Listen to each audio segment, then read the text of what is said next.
Dí ba chuirde agus a fáiltar óhrás go dtí scéalta le hAoife, Tásúla an gcuil sibh go hintach aniu agus ré le hain chéad scéal eile a bhéá léh agan le chéile. Son scéalta agan aniu ná Fiacla Mhamó. Féicear an gceann seo tá sé cosúil le cábhfuil marachú agus hedgehogs don't eat hamburgers, so si beag an níos mó. So de réir sin, tá muid chun é dhearra eile, so tá muid chun an chéad písa a léh aniu agus an písa eile a léh lá éigen eile. Okay? So féice me sé a ríist Fiacla Mhamó, tá si Scríofa ag Brianóg, Brady, Dawson agus rinne Michael Connor na pictúirí dún. Sulla nos glíon mu é cad a cheapan se bhuaise seo faoi.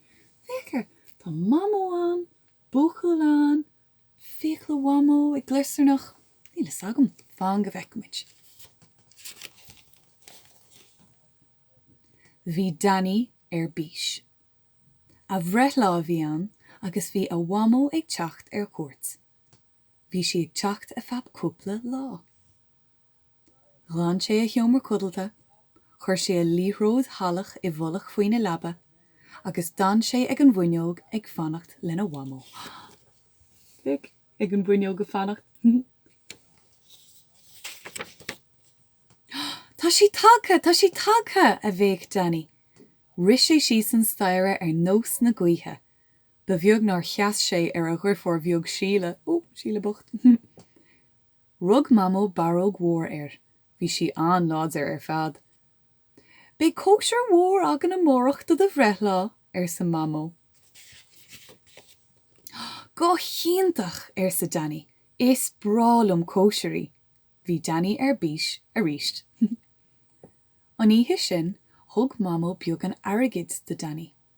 Ó, gur raibh míle maith agat as do cheomra a glanadum ar siise leis. Ó, Danny ar bís le písa airgid. An féidir am aonrad eile I dhéanamh dit, a dtír Danny ar hí go milliis. Fai glunne isce dom chuid Fiacla is tóir ar sa Mhamó leis. Bhí aontas ar Danny, ní raibh clúige. Nuair a fór Danny an glunne isce do Mhamó, doscail si a béal agus thóg si a chuid Fiacla amach. A thiarcis ar sa Danny. Dág Mhamó an glunne ar an tseilf sa seomar folca agus chuaigh si a chola. Féach ar sin. Ní acha mé aonrad cosúla sin riamh. Déach Danny ar Fiacla Mhamó a ríis is a ríist eile. Cheap Danny go raibh siad ag caint leis. An chéad mhaidin eile, bhí Danny sa seomar folca. Bhí Fiacla Mhamó sa glunne go fóil. Maidin moi ar sa Danny lena Fiacla. Bhí Mammy agus Daddy sa chiisten agus bhí síle ag suagra ar an orlóir. Bhí Mhamó fós ina colla. Rún Danny doras an seomar folca. Cad atá dhéanamh big Danny? Nílim cinse. Chuir sé a lámh isteach sa glunne. Thóg sé Fiacla Mhamó amach agus bhí siad fluch agus sleabhain. Chuir Danny na Fiacla isteach ina bhéal. Ar sa Danny, bhí blas ú fásach orthú. Ní Danny na Fiacla agus chuir sé isteach ina bhéal a ríistíad. Rinne sé manga mór góire sa scáthán. Ag an nóméid sin, bhí smaoinemh iontach ag Danny. Tuairtí mé na Fiacla lum ar scoil. Bé an spórt agam lo. Ní bhé siad ag teastal ó Mhamó. Féicear Danny lena Fiacla. Tá sé chun iad a thuirt ar scoil leis. Nílim cinse faoi sin. Thrimigh Danny na Fiacla agus chas sé an túáile ar an orlóir. Chuir sé na Fiacla isteach ina fóca. Ris sé amach as an seomar folca.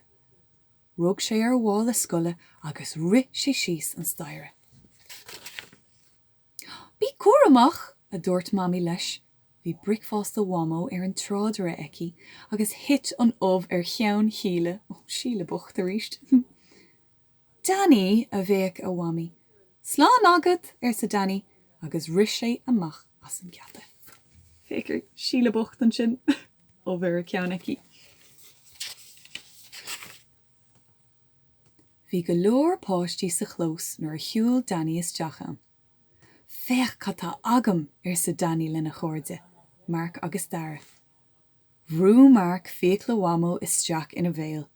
Is mis an Mhamó Danny sa Mark. Bhí sé an granver. Thosaigh na páistí eile I gcóire. Féach. Fiacla Mhamó ina bhéal aige. Chur Danny na Fiacla isteach ina bhéal a ríist. Bhéadh sé búchail beag.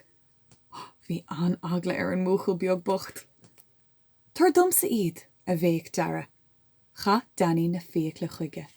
Cha sé iad, oh no. Bhrú Dara na Fiacla isteach ina bhéal. Féach orm is cuiní mór mé sa Dara. Thosaigh na buchailí fad ag gcóire. Bhí Danny ansásta. Bhí sé ansásta gur thug sé Fiacla Mhamó ar scoil leis. Féach lánsásta an sin gachtainna ag gcóire. An féidir lumsa iad a thrial a dtír chulamú sé ar. Ní féidir sa Danny. Ní cara de mo chuid thu. Chúla na páistí an clog ag búla agus is isteach sa seomra rang a lo. Ach ní raibh Danny ábalta Fiacla Mhamó a fháil in aon áit. Cá bhfuil Fiacla Mhamó a bhéadh sé. Cé aige a bhfuil siad? Ó nó féach.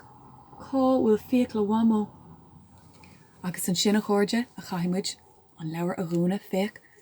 Tá mo bharc beag an sin agam. Ní chaile mé mo háit. Agus an chéad lá eile tuach mid ras agus léimúd an chéad fisa eile, ok? Neadar cá bhfuil Fiacla Mhamó. Beidir go bhfuil siad ag chulamú sé, beidir go bhfuil siad briste, sa bhosca brúscar. Níl sagam. Feice mé sibh a ríis an chéad eile agus fáimúid amach cá bhfuil Fiacla Mhamó. Slán a chuirde feice min sin sibh.